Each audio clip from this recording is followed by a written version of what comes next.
Hey my lovelies, how are you doing? This video is about tent camping. There are so many camping channels out there. I'm just looking at off-grid channels, camping channels, people living in tents with a YouTube channel, people living in caravans with a YouTube channel. I remember I was actually rejected by a girl who lived in a van. That was a long time ago. Anyway, what were we talking about? Camping, right? That's right. Right.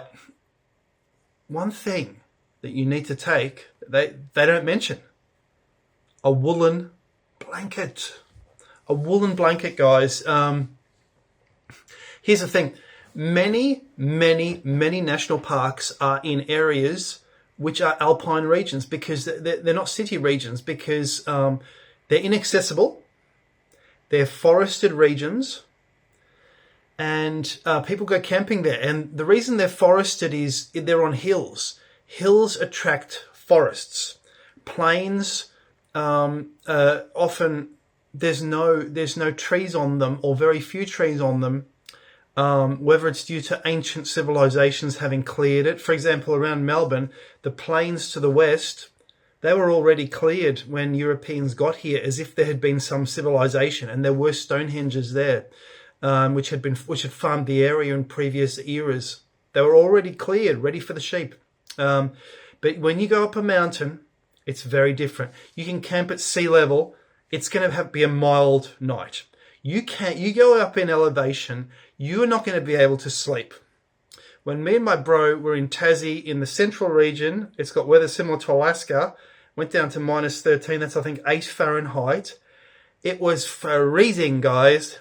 It was absolutely freezing, and we couldn't sleep. So next night we made a massive fire, and that helped us to sleep, basically.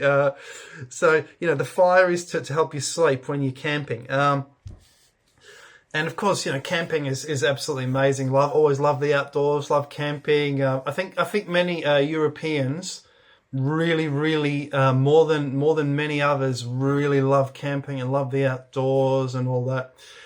But they never say take an extra blanket. You take your sleeping bag. Let me tell you now, that sleeping bag ain't enough for a cold night. Your 0 degrees, 5 degrees sleeping bag, it's really not enough. It's a very poor. You're going to lose heat. It will just simply lose heat. And I noticed that, I think I had a 0 or a -5 degree sleeping bag when it was -13, and the heat was being sucked out of it. At that temperature, it feels like and Europeans, Americans know it well, but it feels like the cold is trying to steal, it's biting into you and trying to steal every bit of warmth it can. What you need to do if you're camping, I really recommend, even in summer, take a sleeping bag. I was camping in autumn in a mountain location a few months back with my big telescope. I took the huge telescope, the 16-inch, and it was a mountain, and it was autumn. Autumn is very mild here. It's very nice. By late what we call maybe 3 a.m., 4 a.m. I noticed my feathered down summer sleeping bag was getting quite chilly. I was thinking I should have taken another one to throw over the top. And that was nice. That was like good temperatures. That was 26 degrees in the daytime. So what you want? A woolen blanket, right? The woolen blanket has so many purposes. You can wrap it around yourself by the campfire. You can use it to throw it over the sleeping bag and wrap it underneath you as well. So wrap it right around, and that will keep you very warm. Okay. Now, survival hint. So I knew someone. She went with her boyfriend up the coast of Norway, and they were camping one night, and it got frightfully cold. And what saved their lives was space blankets. So space blanket is an aluminum, or it's like a foil thin blanket, and they use it around victims. They just wrap them up in that. But what you can do with this is it can save your life, or you can just use it as a blanket, and you'll be so toasty warm, even though it's like a spacesuit, right? and it keeps you warm. You're not going to be freezing, absolutely freezing cold. You're going to be very nice and toasty, roasty, toasty warm. And I really recommend you take that and a woolen blanket. What kind of wool? For centuries, British wool was the best wool. The Roman Britons exported a kind of woolen hoodie to Europe. Throughout the Middle Ages, British wool was the best wool. So British or the countries they exported to with their sheep, maybe Aussie or US wool.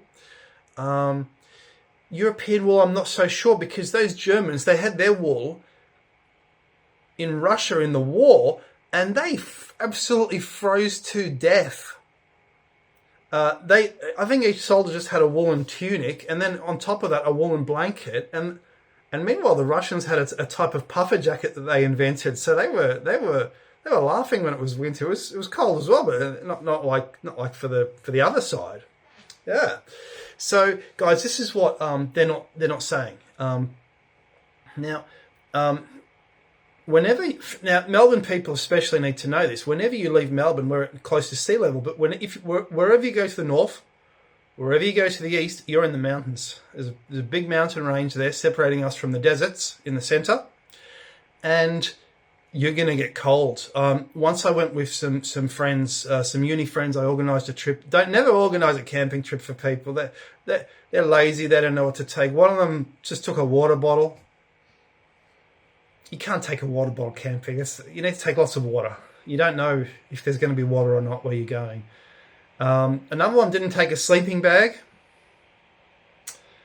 and he couldn't sleep. He couldn't get to sleep, and he said, "Oh no, but it was warm. I thought it was going to be warm." So so you're going to need a sleeping bag, and in addition, a woolen blanket. 150%. Always take a woolen blanket. You can use it for picnics, use it as a throwover, and you'll be shocked how much extra heat that you retain, just to help you get to sleep and just to help you stay asleep as well. All right, guys, I hope you have enjoyed this video. Stay tuned for more episodes of this channel, and cheerio.